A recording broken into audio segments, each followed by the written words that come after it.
Hai guys, kembali lagi ke channel Nufus Home. Hari ini kita akan bahas mengenai anjing murah atau anjing mahal. Apa sih maksudnya anjing murah atau anjing mahal? Oke, sekarang kita akan diskusi mengenai hal ini ya. Jadi gue juga sama-sama nggak tahu sih baiknya tuh harusnya bagaimana dan menyikapinya seperti apa. Jadi contoh kasusnya tuh seperti ini. Kan ada yang bilang dog lover. Nah, dog lover itu kan nggak selalu dia yang memiliki uang, atau nggak selalu orang yang kaya yang memiliki banyak uang sehingga dia bisa membeli anjing-anjing super mahal. Nah, kalau seandainya kita jual anjing kita ke orang yang mempunyai anjing mahal, tapi dia sendiri tuh bukan dog lover yang sesungguhnya. Maksudnya apa? Jadi misalnya dia beli anjing mahal, beli anjing harga puluhan juta atau bahkan ratusan juta, tapi dia sendiri nggak ngurus anjingnya secara langsung gitu. Jadi lebih ke neninya atau penjaga anjing yang ngurusin si anjing tersebut, atau mbaknya yang ngurusin anjingnya. Jadi si orang yang membeli anjing ini, owner yang membeli anjing ini, dia tidak ngurus sama sekali, dan dia hanya taunya, oh anjing ini ada di dalam rumah, oh anjing ini masih sehat, oh anjing ini ada gitu kan. Nah, ada lagi kejadiannya, contoh kasusnya kita jual anjing ke orang yang tidak punya uang untuk membeli anjing harga mahal misalnya kan, tapi orang itu bilang kalau dia sangat menjaga anjingnya. Maksudnya orang itu dog lover beneran gitu kan, orang itu yang urus anjingnya secara langsung, dan dia juga yang memberikan waktu untuk bermain dengan anjing-anjingnya gitu. Jadi ini orang ini beli anjing kita murah, tapi dia sangat mencintai anjing kita. Nah, menurut kalian tuh ya, bagusnya kita gimana sih? Maksudnya kita punya anjing, kita punya anakan anjing, kita beli anjing ini, anjing yang ada kualitasnya, ada harganya, ada kelasnya, ada prestige-nya gitu. Nah, kita jual, menurut kalian lebih baik kalian jual anjing ini ke orang yang kaya banget, yang bisa beli anjing kita dengan harga fantastis, tapi dia tidak menyayangi anjing kita seperti kita menyayangi anjing-anjing kita, atau kita jual anjing kita ke orang yang tidak mempunyai uang. Maksudnya kita jual murah ke orang tersebut, tapi kita tahu kasih sayang yang anjing kita dapatkan akan mereka dapatkan di orang tersebut yang membeli anjing kita dengan harga murah. Nah, gue sih masih belum tahu ya, maksudnya masih belum memutuskan gitu baiknya bagaimana, karena kan ada yang bilang kita kalau jangan sampai turunin standar harga dari yang sudah ada. Misalnya kayak anjing pitbull ini kan dia sudah ada harganya gitu kan, terus sudah ada kelasnya dan sudah ada nilainya lah gitu. Nah, ada yang bilang jangan dijual murah, nanti akan menurunkan kualitas anjing kita atau menurunkan standar anjing kita. Nah, ada yang bilang seperti itu. Tapi ada juga yang bilang nggak apa-apa, jual aja anjingnya ke orang yang nggak punya uang, setidaknya orang itu beneran dog lover dan orang itu mencintai anjing yang dia beli dengan sungguh-sungguh, daripada kita harus menjual anjing kita ke orang kaya yang bisa memberikan kita harga yang bagus gitu kan, tapi dia nggak ngurusin anjingnya.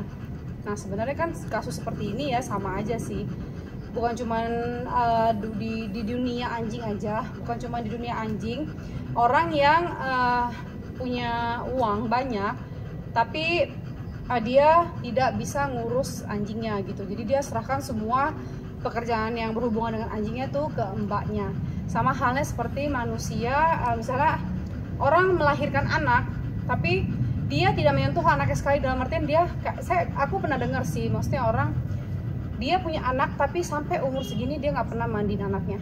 Jadi anaknya itu benar-benar dikasih ke neninya, ke susternya, sehingga dia tidak tahu menahu soal anaknya. Dia cuma tahu anaknya ada di depan mata dan di kamarnya, anaknya sekolah, makanannya ada, semuanya lengkap, dan anak itu tumbuh seperti tanpa orang tua gitu kan. Nah, itulah sama aja kita kalau ngelihat ya, maksudnya kalau gue jual gitu, kadang-kadang suka berpikir kan, gimana kita mau jual anjing kita ke orang tersebut sedangkan dia dengan anaknya aja bisa bersikap seperti itu. Otomatis dia pun akan memperlakukan anjing yang dia beli sama seperti dia memperlakukan anaknya. Jadi semuanya urusan tentang anjing diserahkan ke pembantunya, ke mbaknya gitu kan. Dan itu sih gak tahu ya, maksudnya kita sebagai yang menjual anjing itu bagusnya kita jual ke orang yang dengan harga murah, tapi kita tahu hati anjing kita dia pelihara dengan baik, kita juga tahu dia akan dijaga dan disayang dengan ownernya, tapi kita nggak tahu sih dari segi bentuk makanannya, apakah nutrisinya terpenuhi, makanannya terpenuhi, tapi dari kasih sayang dia terpenuhi. Atau kita berikan anjing kita ke orang-orang yang banyak uang, tapi yang seperti saya bilang gitu kan, itu kan kita sebenarnya nggak tahu sih ya tentang pembahasan hal seperti itu. Jadi ini masih membingungkan karena banyak banget pro kontra antara nggak boleh kita jual anjing dengan harga di bawah standar karena itu akan menurunkan kelas kalian. Itu sangat-sangat banyak sekali ya yang ngomong seperti itu ya. Jadi kalau emang harga anjingnya udah puluhan juta ya lu harus menjual anakannya juga dengan harga sekian, puluhan juta juga. Nggak boleh jual anakannya dengan harga 5 juta atau 3 juta doang. Itu nanti akan kelasnya jatuh gitu kan, karena anjing-anjing kita ini semuanya adalah anjing bersertifikat gitu kan, dan ada microchip semuanya lengkap, dan dia juga memang ada rasnya gitu, bukan anjing mix atau apapun itu gitu. Nah itu dia, kalian bantu aku jawab ya guys ya. Kira-kira kalau kalian jadi penjual anjing, posisikan diri kalian tuh sebagai penjual anjing yang anjingnya itu sudah ada namanya, sudah ada kelasnya, kualitas, dan sudah ada harga prestisnya. Kalian lebih rela jual anjing kalian ke orang yang membayar murah atau orang yang membayar mahal gitu guys.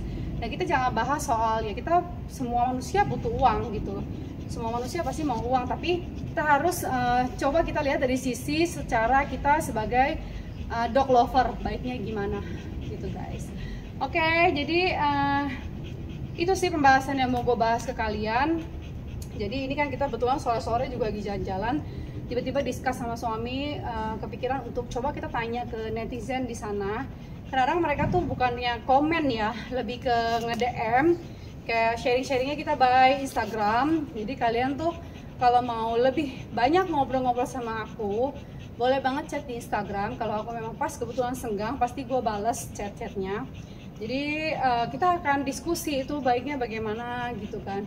Kayak kemarin kita ngebahas soal anjing kawin, baiknya 1-1 atau 2-1, dan kebanyakan mereka bilang sih baiknya 2-1 juga nggak masalah. Cuma kan masih ada pro kontra dengan hal tersebut, dan secara medis juga katanya bisa menyebabkan tulangnya itu jadi retak karena kelebihan berat badan, dan sebelumnya karena belum lama melahirkan juga. Jadi tulang-tulang dalam tubuh si indukan itu masih belum sempurna banget. Jadi kalau kawin lagi katanya sih ada yang bilang nggak sehat, dan itu sebenarnya masuk akal juga. Jadi di sini kita sama-sama belajar guys, sama-sama belajar menjadi breeder yang lebih baik lagi, menjadi dog lover yang lebih mencintai anjingnya lagi, bukan cuma sekedar kita pelihara, kasih makan, udah selesai gitu doang, atau kita pelihara, kasih makan, lalu dia kawin, lalu dia kita jual anakannya, cuman begitu aja. Kita bukan yang seperti itu. Jadi tolong kalian yang tahu banyak tentang anjing, yang tahu banyak tentang anjing, boleh sharing-sharing ke aku baiknya bagaimana. Nanti kita akan discuss, dan kalau seandainya banyak yang kita belum tahu, kita akan konten lagi supaya kita bisa lebih mengenal tentang dunia anjing. Oke guys, thank you yang udah nonton video YouTube aku di Nupuskung. Jangan lupa juga di like, comment, and share. Dan yang belum subscribe, kalian subscribe channel YouTube aku ya guys. Terus kalian juga harus nonton video-video aku di bawah ini, banyak banget tentang Olive, Obedience, dan lain-lain. Dogo juga, dan anjing cowok juga. Bye, thank you.